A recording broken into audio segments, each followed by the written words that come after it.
7, 6, 5, 4, 3, 2, 1.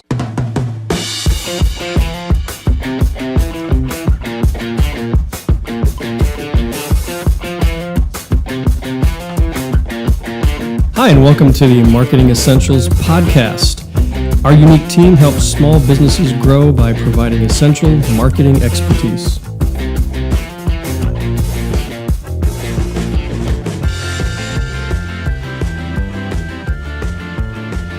Hello and welcome to the Marketing Essentials podcast. My name is Bill Parmentier of W. Parmentier Photography.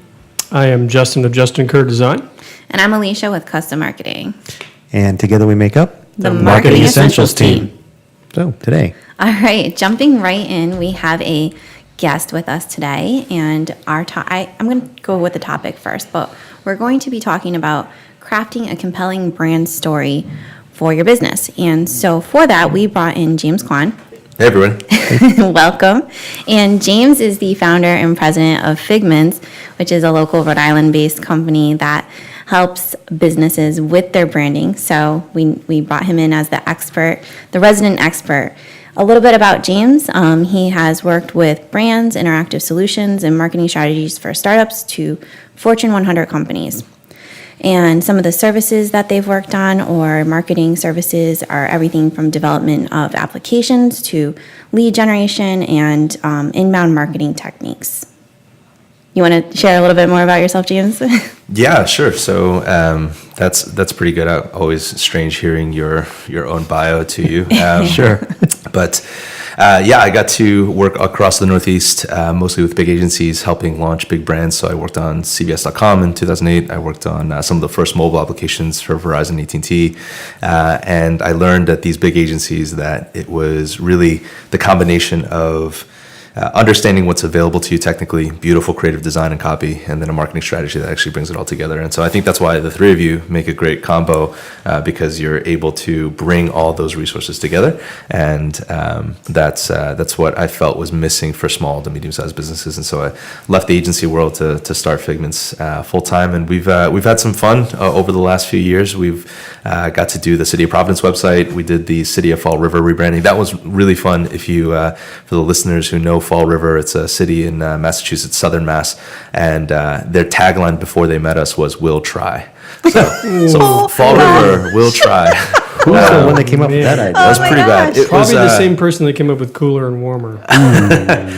So there's actually a really interesting history about there was a fire, and "We'll try" was like linking arms and becoming, a cohesive camaraderie. Yeah, it was terrible. So it just did not translate to that. What is the new tagline? Is that make it here? I like So Fall River as a classic industrial manufacturing city used to be called Spindle City because one of the first fabric and textile meccas of the country. So you could there's actually lots of companies still making really great textiles, really great things in Fall River. So make your stuff here, make it here as a destination. So triple entendre. Make it here better. Make it here as a destination. It's actually objectively beautiful. It's a beautiful seafront. The bridge, the Braga Bridge, beautiful. And then the make it here, make your life here, make your future here. So all right. So there's a little bit of a brand story already. They went from, we'll try to make it here. Yeah, exactly.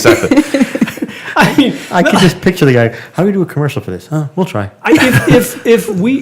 If we try was the winner, I'm wondering what was on the list of things that they rejected. And we don't even care. I mean, was Fall one of River, them- we're a city.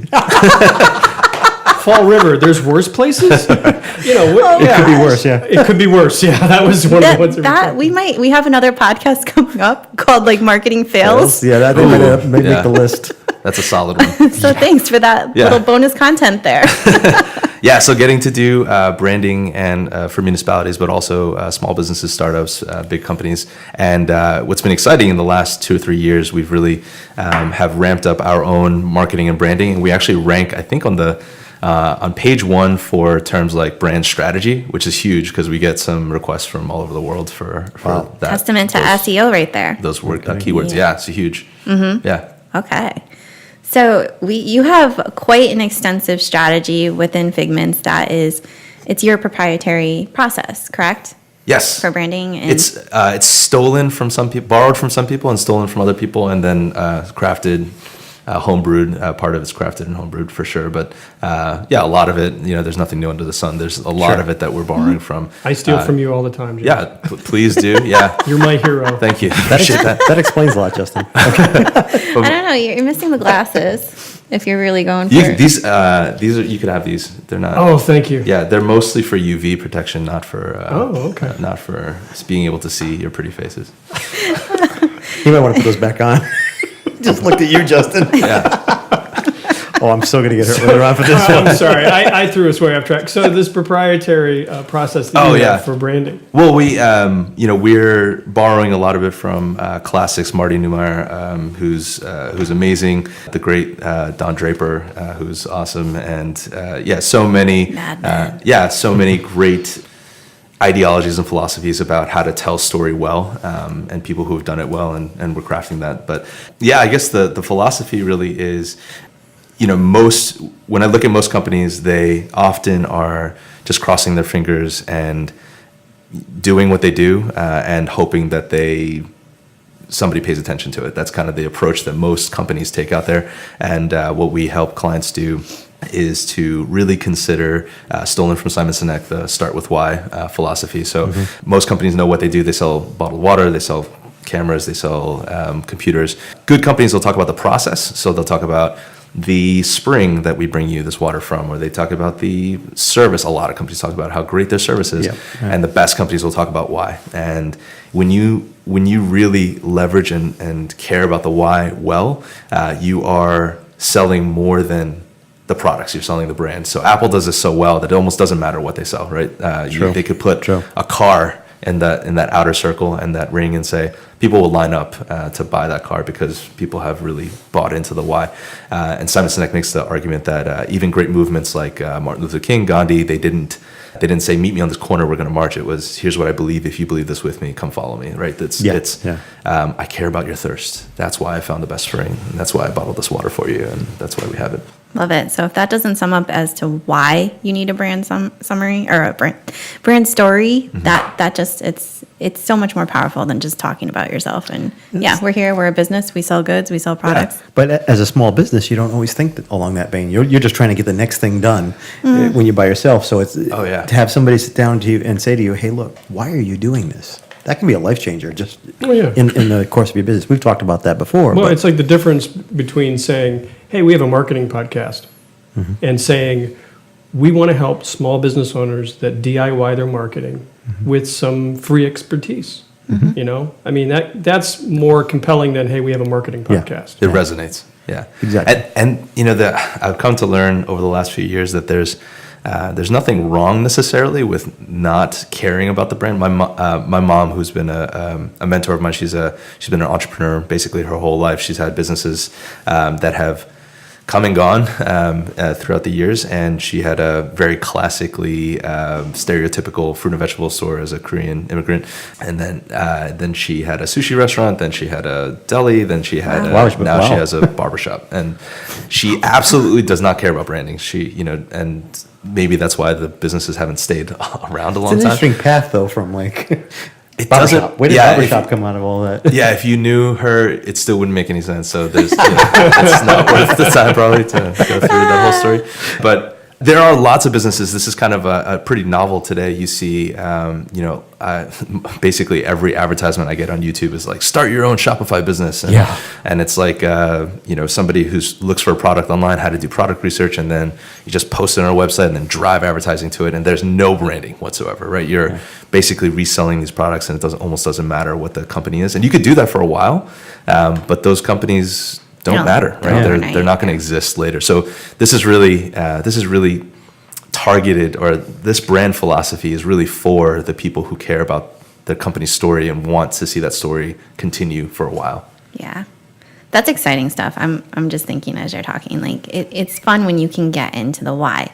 And so when you work with companies, how do you want to talk a little bit about your process and how you really, I don't think in a 30-minute podcast we can hash out the whole process. Yeah. But are there any key points or like starting places? Maybe people can, start to get their ideas together before working with someone like you. Sure. How do you typically go about that?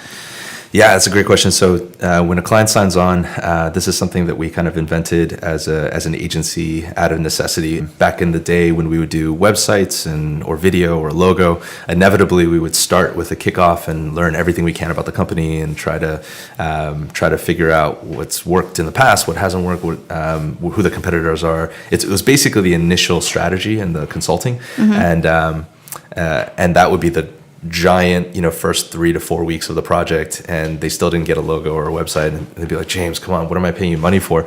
And so we broke out that process as its own project, and we branded it and called it Journeyline. So our Journeyline process starts off with that questionnaire, a kickoff meeting. We have a cool exercise that we go through to figure out the brand ingredients, so the keywords that kind of gravitate towards that company, and then we do some marketing philosophy, so marketing analytics and measurements. So we'll look at what their traffic is like, who their customers are now. We'll go validate some of the thoughts with their existing customers and potential lookalike customers with audiences in Facebook and Google survey. And then we'll analyze all that, and then we'll come back and give them results. And so that's what our typical process looks like. But I would say for anybody listening who wants to go through that, one of the key components is something that we call the positioning statement. So this is an interesting who, what, when, where, why of kind of breaking down the story. And so this is a cool exercise. I'm going to share with you this positioning statement. I won't mention who it is, and then you can guess who this positioning statement is. I love guessing games. Quiz time. All right. Pay So attention, everyone. The only motorcycle manufacturer that makes big, loud motorcycles for macho guys and macho wannabes, mostly in the United States, who want to join a gang of cowboys in an era of decreasing personal freedom. You guys ride motorcycles. It's too easy. Yeah. It's Harley Harley Davidson. Davidson, Yeah. So you can almost smell the leather, right? Yep. You can Oh, yeah. feel the wind on your See face. the beard. Beard, yep. Yeah, you could feel it, the leather vest, the sleeveless leather jacket. So a good positioning statement will have this same sort of effect, that you read it, and by the last line, it's nobody else. It can be nobody else but besides them, yeah. that one company. And this is really hard. Most companies don't talk about what makes them unique. This is straight from Marty and Meyer. It's they talk about what makes them admirable. We're the fastest, or we're the or maybe fastest is unique, but we're great, or our service is really good, or But if companies were to look at that canopy and say, okay, well, there's space here. Nobody is talking about the X, right? And I think Apple did this really well. If you think about when Apple started in the 80s, technology companies were all acronyms. They were all very technology sounding, IBM. And all of a sudden, Apple. And then Apple, this fruit, right? You would never think of this company that would name themselves after fruit to be so successful in the space. And it was absolutely the different company. It was absolutely the unique unicorn in that mix. And so, that's one exercise that we go through kind of laboriously, kind of go through. Now, how long is that process? You said about 4 weeks it takes, that process? For us, Journeyline usually is somewhere between 4 and 6 weeks, depending on the size of the company, whether they're local, regional, national, and what market that they're in. The more competitive the market is, usually the more research and the more we dig in. Yeah. It seems simple when you break it down like that. It's the who, the what, the when, the why, or the where, whatever, the components like that. It seems simple, but it's hard to hash that out. And even, I think it's just a little bit of creativity is needed. A lot of creativity is needed. And it's also hard when you're inside your own business. Sometimes you miss these like huge opportunities to craft a story that's going to resonate with your audience because you're so inside your business. Like you said, you go back to the not the value, but more of like what's the word I'm looking for? I don't know. But you kind of miss the opportunity to craft a story when you're inside the business. It depends on what you're doing, I guess. It depends on what the goals are. And I think most companies, I certainly I didn't start my business thinking I would start an agency. So I was also very kind of loose in how that happened. I was just selling. And I was like, oh, I guess we could sell that too. And I think a lot of businesses start that way. They're like, oh, you make great cookies or whatever. And they're like, yeah, and I just need to make more cookies. I need to sell those cookies. I need to get that. And then all of a sudden people hear about you and know your name, and then they're intrigued on where to get your cookies, and then you've built this brand, you don't even know it, right? You know how you got there, yeah. Yeah, and then you're trying to reverse engineer, getting the branding to look the way that it actually is. Very few companies care about it in the very beginning and say, we're going to start off and it's going to be like this. And I don't know actually which way is better, to be honest, because you could you might think that it's going to be a brand that resonates, is similar to Uber or Apple, but I would say it would probably be a lot tougher in the beginning to do that. I mean, you just gave us that example of Harley Davidson. Yeah. Harley Davidson is a well-known company now. Sure. But if they had come out with that same statement at the beginning, people would have gone, I have no idea who that is, or Macho wannabes. yeah, look at these guys. Yeah, so I mean, Well, I think with a company like Harley Davidson that's been around for 100 years, there's probably many permutations that they go through regarding their brand. But I'd say within the last 25 to 30 years, what you gave us is pretty much what everybody Pretty thinks accurate, of, for Harley Davidson. And you make a good point with branding. It's like every company has a brand, whether they've accidentally backed That's into right. it, Yes. or whether they've been, proactive and actually crafted one. But the key point you made is the brand you have the one you want? Right. Yeah. If you don't tell your story, somebody's going to tell it for you. Exactly. Yeah. I mean, I'd tell it the way you wanted to tell it. Exactly. Right. Yeah.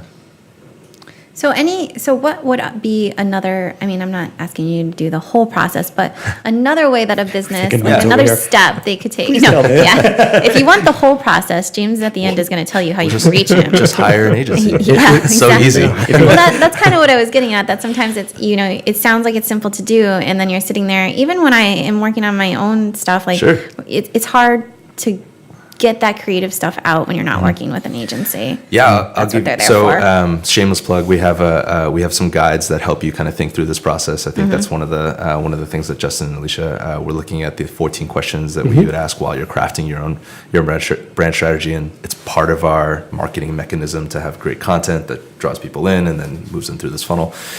So to share with you some of the questions that we asked in that questionnaire that I think is really helpful is to think about, this sounds so fluffy and marketing, like marketing fluff that I hate, but it's really helpful. It's like, what animal would you be? What animal would your company be, or what car would your company drive, or what music is playing in the background if you're celebrating? And so The one that I really like, though, on the list is if you were going to hire a celebrity to promote your Yeah, brand, right. who would That's you really pick? good. I Yeah. think that is a great psychological test. Sure. And I think it gets you there pretty quick. I think all of those questions together immediately make up.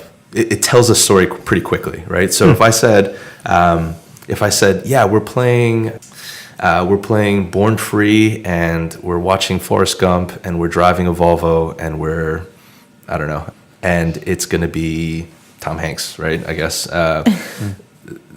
You immediately get the sense of what this brand is like. It's not Kiss, like having Kiss play at the ceremony for this brand doesn't make sense, right? Yeah, no, that'd be a little off. Yeah, so like that feeling, that tone, I think in my opinion is one way that a brand can really start to distinguish themselves. So this exercise actually is really good. It wasn't in the questionnaire. This is something that we use all the time. We call it the brand spectrum. So brands live between, let's say 1 and 10, but really the numbers don't signify quality. It's really just left and right? So 1 is soft, friendly, inviting, caring, human. And then the cons of being a 1 are fluffy, cute, unprofessional. And then 10 is slick, cool, sexy, cutting edge. And then the cons are uninviting, cold, inhuman, right? And so to give you some examples, I think Life is Good is a really good example of a 1 as a brand. Everything is handwritten, very colorful. It's a stick figure as a mascot. Their name of the company is Life is Good, and that's the phrase that kind of permeates all of their brand kind of messaging and story. Not taken very seriously, but guess what? They make a lot of money, right? So it has nothing to do with their quality. I think they're a pretty high quality product, but a very soft brand. And then 10, a great example is Uber. In my opinion, Uber is a really good example because if they didn't have to have people, they wouldn't. It's like black and white, very slick, very cutting edge. Just waiting for those self-driving cars, right? Exactly, right. And so almost inevitably, every time we asked this question, we took it off the questionnaire because we would ask it and everybody would say they want to be a 5. They want to be somewhere in the middle. And, Of course, yeah. the problem is when you're in the middle, you're very washed out. And so it's very hard to make a splash in the middle. You have to spend a lot of money. I think Walmart's a good example of someone who's in the middle. They're not very clean and professional, but maybe they may be just on the left side, but their competitor Target is definitely on the right side of them, right? Sure. Then you have Starbucks and Dunkin' Donuts. Starbucks is on the right, Dunkin' Donuts is on the left, right? So this is kind of an interesting way too, as you plot out your competitors in the marketplace.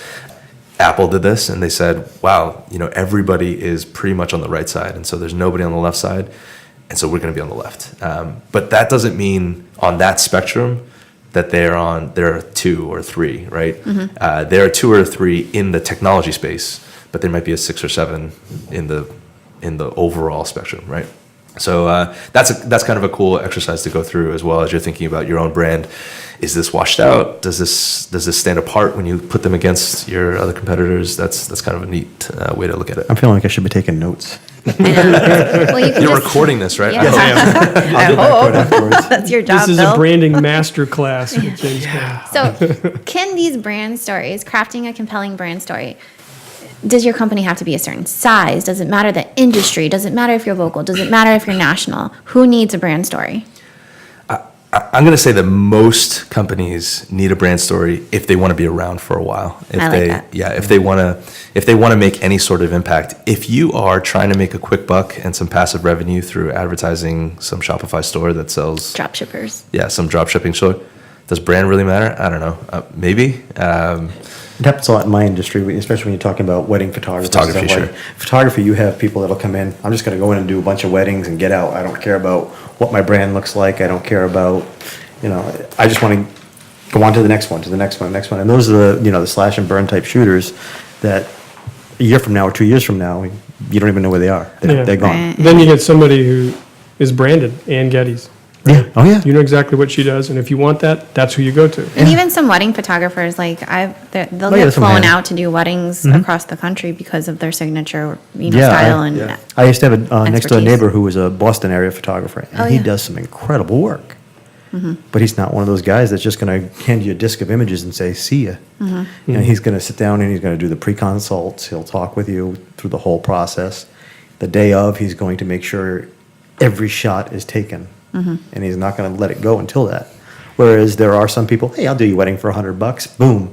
They come in and just spray and pray and take about a bazillion shots and hope that they got the shot that they want, that you wanted.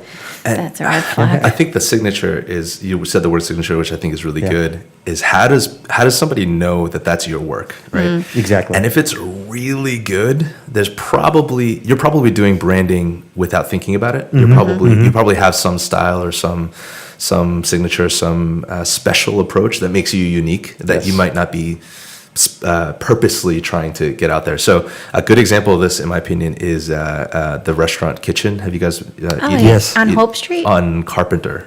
We tried going there once and they were closed or something. I Yeah. forget what it was. Yeah, but- so he's kind of. I hope he doesn't hear this. He's kind of like the soup Nazi of breakfast spots. Really? Because there's only like 5 tables in the yeah. restaurant. He has like, if you get on his bad side, he just like doesn't answer you. It literally says on the door like, "We talk about you when you leave." That's what it's like written on So the there's doorpost. truth to that, I guess, huh? Yeah, but it is the best damn breakfast I've had in a very long time. The bacon is a half an inch thick.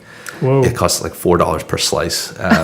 He makes a croissant French toast that is unbelievable. It's like grilled muffin. It's too good. But the name of the restaurant is Kitchen. Yeah. And there's 5 tables and there's no menu. There's just like a chalkboard, But his signature is his quality of food, right? And so the exclusivity of it. the exclusivity, yeah. Yeah. So by accident, he probably wasn't thinking about branding, but by accident, he's created this kind of exclusive, amazing brand. It that almost sounds like people his personality is really, really strong, and Yeah. that became like without him meaning to have that happen, it by default became his restaurant and Yeah. became his brand. And like Justin said earlier, like everybody has a personality. Some people have a personality on purpose, and some people have one by default.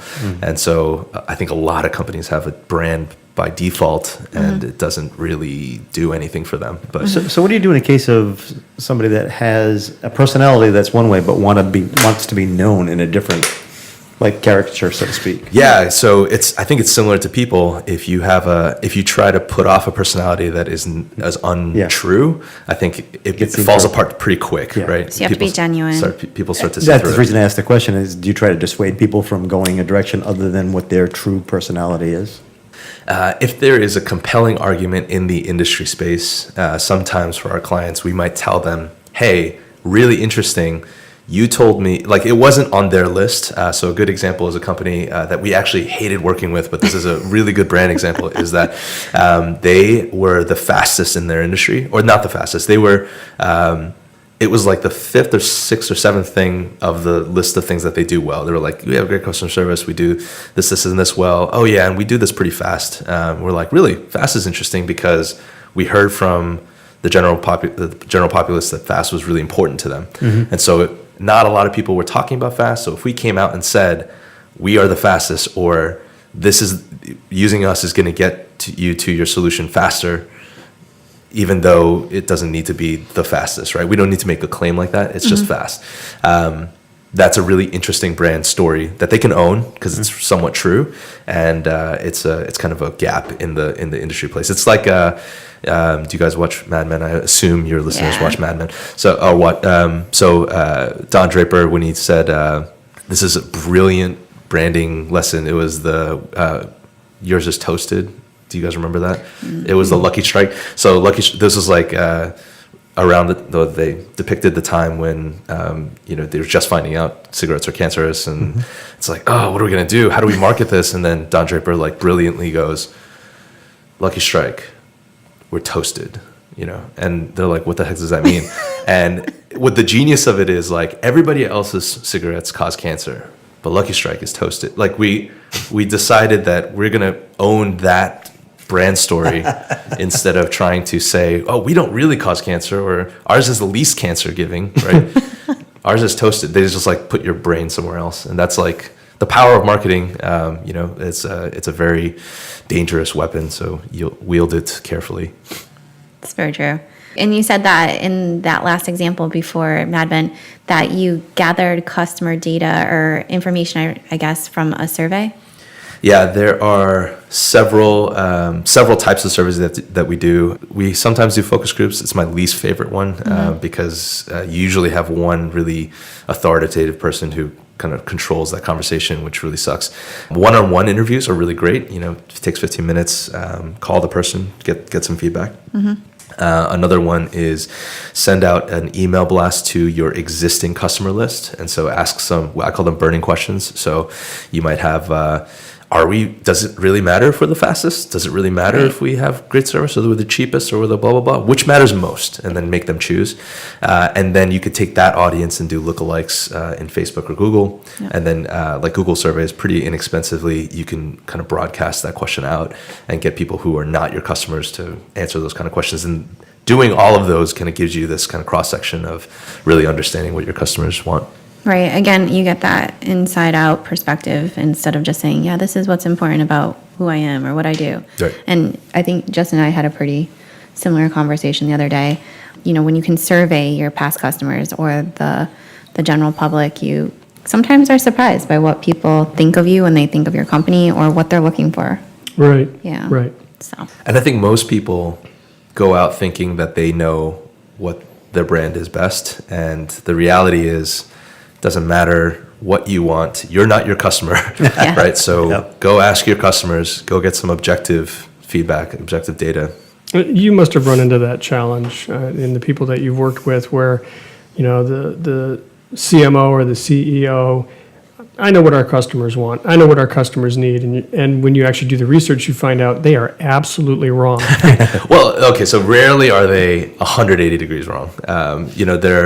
They're a lot of times 90 degrees wrong. 90 degrees, yeah. A lot of times, sometimes they're like, this is what matters to our customers, and we ask them, and we're like, would you mind if we asked? Do you think it's valuable for us to ask? Otherwise, we'll do that thing. I mean, we're still a service business, so we're like, sure, you want us to run with that thing that you think is going to work? Fine. Except if you're Fall River, then you need a change.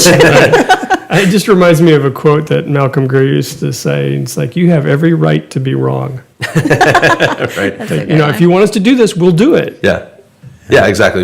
And so a fair amount of times their assumptions are one direction and the truth is the other direction, but very seldom are they hard-nosed about it. Very seldom do they put a stake in the ground and say, you don't need to test. I know it's going to be X. More often than not, they're like, yeah, test, whatever is going to get the best results is what I want. More. Sure. That's usually what I hear. Right. Yeah, so that's a lot of information. And there's obviously more information that is part of the process of crafting your brand story. It's not like like James said, they do this day in, day out for their clients, and it takes them 4 weeks. So it's not like something you can sit down and do overnight. So that kind of makes the argument for bringing on professionals. But I think that you do make some really great points. If you're looking to get started, if you're starting a company, maybe it's not time right away to go into the whole branding process, but start thinking about it at least. And if you visit James's website, I'm sure you can get more information or Yeah. So That's the best way for somebody to get a hold of you. Yeah, lots of great content on figmints.com. That's fig like the fruit and mints like the candy, mints.com. We're actually coming out with a class, this Journey Line kind of program that you can take. It's in development, and it'll be kind of a video series of me. We're trying to create digital content that we can also sell. And, will that launch soon? Yeah, hopefully in the next 3 to 6 months. So by the time this podcast comes out, it'll be pretty close. Pretty close, yeah. Nice. So maybe we can give your listeners some sort of discount, or that'd be we'll great. come up with like a secret code for them, a bonus code. Cool. Yeah, definitely. For email subscribers only. That's right. You have to subscribe to our podcast to get that. Exactly. Got to make it worth their while, right?